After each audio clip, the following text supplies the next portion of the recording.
It's just a passion for music and a passion for playing live, and it's such a huge part of what makes me function, you know. So it's really sort of my life's blood is to be able to go out and do that.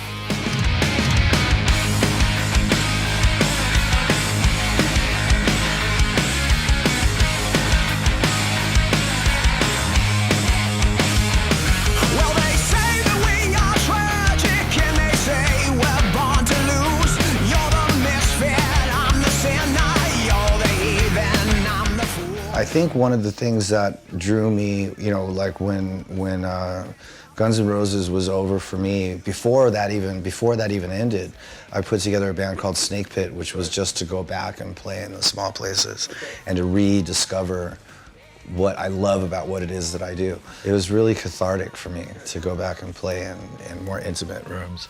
But when this started, we started out in theaters, which I think is the happy medium between small clubs and arenas. You know?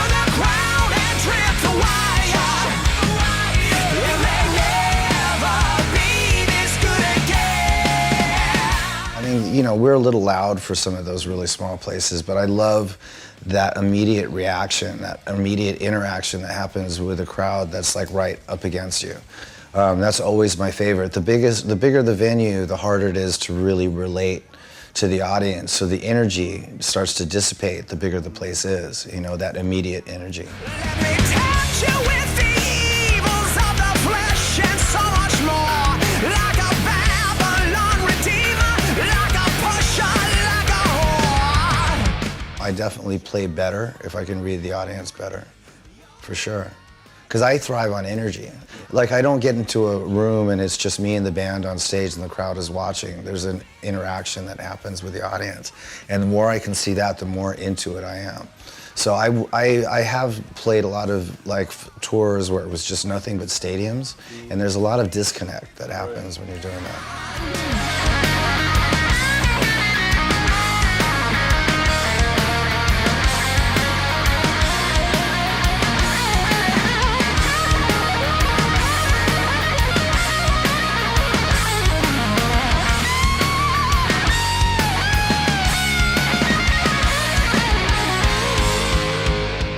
This record was, you know, I think the band had more experience, you know, having done one record already, and sort of really felt comfortable in the studio. And, you know, we toured for a year on Apocalyptic Love. You know, I mean, it's just been a thing that's been a work in progress, because it's always been good, like a good connection, but just the more we play together and all that kind of stuff, it starts to build a certain kind of momentum.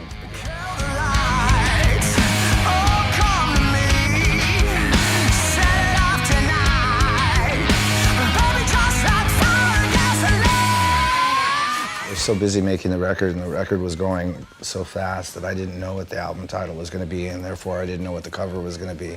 But we had the song World on Fire, and it just, at the time, it started to seem like a good album title, because it just, everything that was going on and